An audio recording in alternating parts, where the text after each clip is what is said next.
बच्चों, आज हम मैथिली शरण गुप्त के गीत का दूसरा गीत पढ़ेंगे। ये साकेत नामक महाकाव्य से लिया गया है। इसमें शिशिर ऋतु अर्थात शीत ऋतु में उर्मिला अपने वियोग का वर्णन कर रही हैं कि शीत ऋतु में जो मौसम होता है उसमें क्या होता है और उस मौसम के अनुकूल वो अपने शरीर से सब कुछ ऋतु को देना चाहती हैं। शिशिर न फिर गिर वन में, फिर माने तक घूमो, घूमना। ये बहुत ही पुराना शब्द है। जैसे घरों में लोग कहते हैं ना, इधर उधर फिरती रहती, तो फिरती वाला जो शब्द है घूमना फिर शब्द है, ये शुद्ध हिंदी का शब्द नहीं है। हालांकि मैथिली शरण गुप्त की भाषा शुद्ध साहित्यिक खड़ी बोली है, लेकिन ये शब्द हिंदी से नहीं है। तो कह रहे हे शरद, हे शीत ऋतु, तुम पर्वतों में और वनों में मत घूमो। जितना मांगे पतझड़ दूंगी मैं इस निज नंदन में। आपको पता है शीत ऋतु आती है तो पत्ते पीले होकर के झड़ने लगते हैं। तो विरह के वियोग में उर्मिला के शरीर के प्रत्येक अंग पत्ते की तरह पीले होकर के कमजोर हो गए हैं।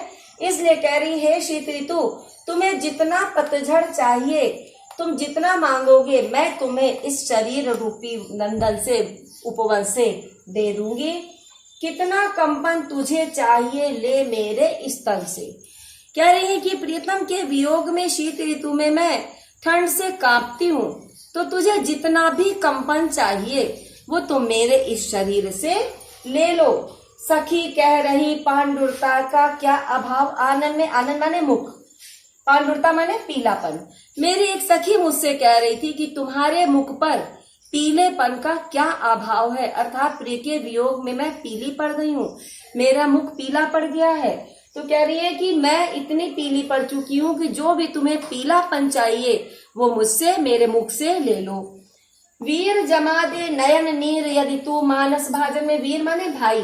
तो कह रही हे शीत ऋतु रूपी भाई, तुम मेरे नेत्रों के आंसुओं को बर्फ के रूप में जमा दो, तो मैं अपने मन रूपी पात्र में, मन रूपी बर्तन में उसे मोती की तरह संभाल करके सुरक्षित रख लूंगी। हंसी गई रो भी न सक, तो मोती सा मैं अकिंचना रखूं उसको मन में। तो माने तो मोती सा, मोती के समान मैं अकिंचना, मैं निर्धन या गरीब रखूं माने रख लूंगी उसको मन में।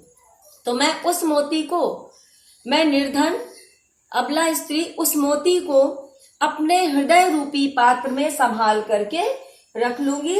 हंसी गई रो भी न सकूं मैं, मेरी हंसी तो चली गई, क्या मैं रो भी नहीं सकती हूँ अपने इस जीवन में? क्या मैं अपने इस जीवन को कैसे जीऊंगी? मेरा जीवन कैसे चलेगा? क्या मैं हंस भी नहीं सकती हूँ? क्या मैं रो भी नहीं सकती हूँ?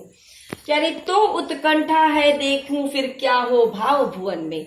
तो अगर मेरी हंसी चली गई, मैं रोना भी बंद कर दूं, तो फिर मेरा जो जीवन है वो कैसे चलेगा?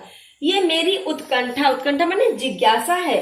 देखूं फिर क्या हो, फिर मैं देखूं कि इस भाव रूपी भुवन में, मेरे हृदय में जो भाव है या भाव रूपी संसार में किस प्रकार का वातावरण होगा, क्या जो है भाव उत्पन्न होंगे, क्या महसूस होगा। तो इसमें शैली मुक्तक है, अलंकार मानवीकरण रूपक अनुप्रास उपमा है, रस वियोग श्रृंगार है, वियोग श्रृंगार को विप्लव श्रृंगार भी कहते हैं, शब्द शक्ति लक्षणा है, व्यंजना है, गुण माधुर्य है, छंद गेय पद है, भाषा शुद्ध साहित्यिक खड़ी बोली है।